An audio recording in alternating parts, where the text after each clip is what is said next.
కాకినాడ రూరల్లో ఎమ్మెల్యే కొరసాల కన్నబాబు ఎన్నికల ప్రచారాన్ని శ్రీకారం చుట్టారు. తను చేసిన అభివృద్ధిని చూసి మూడోసారి ఎమ్మెల్యేగా తనను గెలిపించాలని ఓటర్లను అభ్యర్థించారు. ఈసారి కూడా ప్రజలు తనను గెలిపిస్తారని ధీమా వ్యక్తం చేస్తున్న ఎమ్మెల్యే కన్నబాబుతో మా కాకినాడ జిల్లా ప్రతినిధి Nandini face to face. Kakinada rural MLA Korasala Kannababu ఈ రోజు నుంచి న్యామంలో అయితే తన ఎన్నికల ప్రచారాన్ని మొదలు పెట్టారు. ఎన్నికల ప్రచారం ఏ విధంగా ముందుకు సాగుతుంది, ఎమ్మెల్యే గారు మనతో ఉన్నారు, మాట్లాడి ప్రయత్నించేద్దాం. సార్, 2019లో ప్రతిపక్షంలో ఉన్నప్పుడు ఓటు అడిగి గెలిచారు. ఇప్పుడు 2024లో మళ్ళీ అధికారంలో ఉండి ఓటు అడుగుతున్నారు. ప్రజలు ఎలా స్వాగతిస్తున్నారు? చెప్పినట్టుగా చెప్పిన దానికన్నా ఎక్కువే చేసి చూపించిన ప్రభుత్వం ఏదైనా ఉంటే గౌరవ ముఖ్యమంత్రి జగన్మోహన్ రెడ్డి గారి ప్రభుత్వం. అది ఇవాళ ఇచ్చిన మేనిఫెస్టోని 99% అమలు చేసి ఇదిగో మేము ఇది చేసాం, మేము చేసామని మీరు నమ్మితేనే ఓటేయండి అడిగే పరిస్థితిలో జగన్మోహన్ రెడ్డి గారు మమ్మల్ని అందరినీ పంపిస్తా ఉన్నారు గడప గడపకి. ఈ రోజు కాదు, ఎన్నికలు వచ్చినా ఏం తిరగట్లే. 3 ఏళ్ల నుంచి అదే విధంగా ప్రతి ఇంటికి వెళ్ళాం, ప్రతి కుటుంబాన్ని పలకరించాం, వాళ్ళ అవసరాలు ఏంటో తెలుసుకున్నాం, వాళ్ళ కష్టాలు ఏంటో విన్నాం. ప్రతి కార్యక్రమాన్ని కూడా చాలా ఘనంగా పూర్తి చేయడం జరిగింది. అందుకే వాళ్ళు ఎక్కడికి వెళ్ళినా కూడా ప్రజల్లో వాళ్ళ ఉదయం నుంచి మీరు చూశారు, అంత బ్రహ్మాండంగా ఎదురొచ్చి స్వాగతిస్తా ఉన్నారు. మహిళలు అయితే ఎలా హారతలిస్తా ఉన్నారు మీరే చూస్తున్నారు. ఇది పూర్తిగా జగన్మోహన్ రెడ్డి గారి విజయం. ఎందుకంటే ఇన్ని కోట్ల మంది ప్రజల మనసుని గెలుచుకోవడం అనేది చిన్న విషయం కాదు. యాక్చువల్గా అధికారంలో ఉన్నప్పుడు ఎవరికైనా సరే ఇంకా కొంతమంది ప్రజలు ఆకాంక్ష మేరకు పనిచేయలేదనే భావన కనిపిస్తూ ఉంటుంది. కానీ చెప్పిన దానికన్నా ఎక్కువే చేసి వాళ్ళు మళ్ళీ ఇంటికి వెళ్ళేటప్పటికి, వాళ్ళ ఇళ్ళకి వెళ్ళేటప్పటికి ఆదరణ అలా కనిపిస్తుంది. ఇటు పెన్షనర్ల దగ్గర నుంచి ప్రతి లబ్ధిదారుడు కూడా చాలా అభిమానంగా పలకరిస్తూ ఉన్నారు, ముందుకు తీసుకెళ్తా ఉన్నారు. అదే మా విజయం. వాళ్ళ మీరు చూశారు, ఉదయం నుంచి చాలా బ్రహ్మాండంగా జరుగుతుంది. మాకు సెంటిమెంట్గా న్యామంలో ప్రారంభించాం. న్యామంలో ప్రారంభించడం అనేది ప్రతి కార్యక్రమాన్ని ప్రారంభించిన మా ఆనవాయితీ. ఈ రోజు నుంచి వచ్చే 41 రోజుల పాటు పూర్తిగా నిర్వహిస్తాం. సార్, 2019లో మీరు ఏదైతే హామీ ఇచ్చారో ఆ హామీలన్నీ నెరవేర్చారా, లేదంటే ఇప్పుడు 2024కి ఎటువంటి హామీలతో ముందుకు వెళ్తున్నారు? పూర్తిగా ఇచ్చిన ప్రతి హామీని నెరవేర్చాం. చెప్పిన దానికన్నా ఎక్కువ చేసాం. డెవలప్మెంట్ కూడా చాలా గట్టిగా చేసాం. రోడ్లు, డ్రైన్లు మొదలుకొని ఇటు నాడు నేడులో స్కూల్స్ కానీ, హాస్పిటల్స్ కానీ, కొత్తగా జూనియర్ కాలేజీలు పెట్టడం కానీ, టెంపుల్స్ కట్టడం కానీ, క్రిస్టియన్ కమ్యూనిటీ కోసం చేయడం కానీ, అంబేద్కర్ భవన్లు చేయడం కానీ, అదేవిధంగా మసీదులు డెవలప్ చేయడం, ఏవైతే ప్రజలు కోరుకుంటున్నారో అవన్నీ ఇంక్లూడింగ్ పార్క్స్, ప్రతి మౌలిక వస్తువుని కల్పించాం. క్వాలిటీ ఇన్ఫ్రాస్ట్రక్చర్ క్రియేట్ చేయడంలో పర్టికులర్గా లో వోల్టేజ్ లేదు, ఎక్కడ పెద్ద ఎత్తున వందలాది ట్రాన్స్ఫార్మర్లు పెట్టాం, కొత్త లైన్లు వేసాం. అదేవిధంగా 32,000 ఇళ్ల పట్టాలు ఇచ్చాం. ఆ ఇళ్ల పట్టాలు ఇచ్చి దాదాపు 10,000 ఇళ్ల నిర్మాణం జరుగుతూ ఉంది. చాలా వరకు పూర్తయ్యి ఇవాళ వాళ్ళందరూ కూడా గృహప్రవేశాలు చేసుకుంటున్నారు.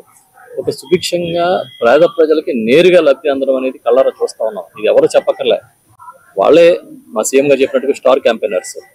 వాళ్ళు ఇల్లు కట్టుకున్నారు, వాళ్ళ వాకిలు ఉంది, వాళ్ళకి వాళ్ళ సొంత ఎజెండా ఉంది. పిల్లల్ని బాగా చదివించుకుంటా ఉన్నారు, ఇంగ్లీష్ మీడియం చదువుతూ ఉన్నారు, నాడు నేడు స్కూల్స్ బాగున్నాయి, అదేవిధంగా కాలేజీలు బాగున్నాయి. తర్వాత ఇంటికి వచ్చి వైద్య పరీక్షలు చేసే పరిస్థితి, ఇంటికి రేషన్, ఇంటికి పెన్షన్, ఇన్ని మౌలిక వసతులతో పాటు విప్లవాత్మకమైన మార్పులు తీసుకొచ్చిన ముఖ్యమంత్రి గారి పట్ల, ఈ ప్రభుత్వం పట్ల పూర్తి సానుకూలత ఇవాళ వ్యక్తమవుతోంది. ఈ రోజు పెన్షన్దారులు చాలా ఇబ్బంది పడుతున్న పరిస్థితి వచ్చింది. ఇటీవల కాలం నిన్న కూడా రూరల్లో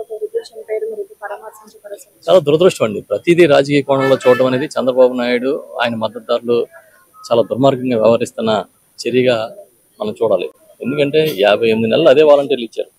ఈ 2 నెలలు ఇచ్చినంత మాత్రానే ప్రజలు వాళ్ళకి అనుకూలంగా ఉంటారనేది ఏముంది? 58 నెలలు ఇచ్చిన వాడిని మర్చిపోతారా? కేవలం జగన్మోహన్ రెడ్డి గారు నియంత్రించాలి, వాలంటీర్లు నియంత్రిస్తే ఆయన నియంత్రించవచ్చు అనే ఒక కుట్ర తప్ప దాంట్లో ఏముంది? ఈ రోజున వాళ్ళు చెప్పడం వల్ల, వాళ్ళ కంప్లైంట్లు ఇప్పించడం వల్ల నిమ్మగడ్డ రమేష్ కుమార్ తదితరులతో ఎలక్షన్ కమిషన్ ఆపమంటే ఎవరికి నష్టం జరిగింది? మీరే చూశారు. చాలా దురదృష్టకరమైన సంఘటన. తోరంగిలో ఒక వృద్ధుడు ఆందోళనతో వెళ్లడం, పడిపోయి చనిపోవడం జరిగింది. రాష్ట్ర వ్యాప్తంగా సంఘటనలు జరుగుతూ ఉన్నాయి. వాళ్ళే తప్పు చేసి, వాళ్ళే కంప్లైంట్ ఇచ్చి మళ్ళీ ఏదో ప్రభుత్వం తప్పు చేస్తున్నట్టుగా తప్పుడు ప్రచారం చేస్తాం.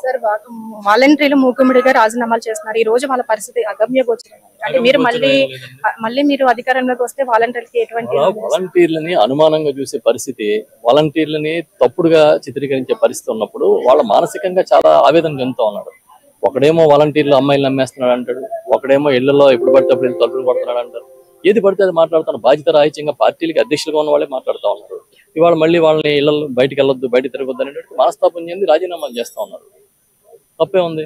వాళ్ళు ఎవరు నియంత్రిస్తారు? ఏదైనా లాక్డౌనా, లేకపోతే కర్ఫ్యూనా, లేకపోతే ఇంకేదైనా పాకిస్తానా? చాలా తప్పుగా బిహేవ్ చేస్తూ ఉన్నారు. వాలంటీర్లు కూడా పౌరులు, వాళ్ళకి హక్కులు ఉంటాయి, వాళ్ళకి బాధ్యతలు ఉంటాయి, అందరితో సమానమైన హక్కులు ఉంటాయి. అందుకే చాలా మంది తట్టుకోలేక ఏంటిది అని రాజీనామా చేస్తాను. సార్ ఫైనల్ గా కూటమితో ఫ్యాన్ గాలి ఫ్యాన్ రెక్కలు అన్ని కూడా ఊడిపోతాయని పవన్ కళ్యాణ్ చేసిన వ్యాఖ్యలు ఏ విధంగా చూడొచ్చు? ఇప్పుడు నేను శపథం చేస్తాను, జగన్ ముఖ్యమంత్రి కాలేడు అని 2019 ముందు చెప్పాడు. ఏం జరిగింది? ఇప్పుడు ఆశలకి ఆలోచనలకి వాస్తవాలకి చాలా తేడా ఉంటుంది. అది ఆయన ఆశ, అది ఇవాళ పబ్లిక్ లో వేరేగా ఉంది. ఆయన 2019 కూడా చెప్పాడు కదా, జగన్ ని ముఖ్యమంత్రి కానివ్వను, కాలేడు అని పెద్ద స్టేట్మెంట్, శిలాశాసనం అని చెప్పి, నా మాటే శాసనం అని చెప్పారు. ఏమైంది? ప్రజలు ఏం చెప్పారు? తీర్పు ఇది అంతే. వాళ్ళు అనుకున్నది మాత్రం జరగదు, ప్రజలు అనుకుంటేనే ఏదైనా జరుగుతుంది.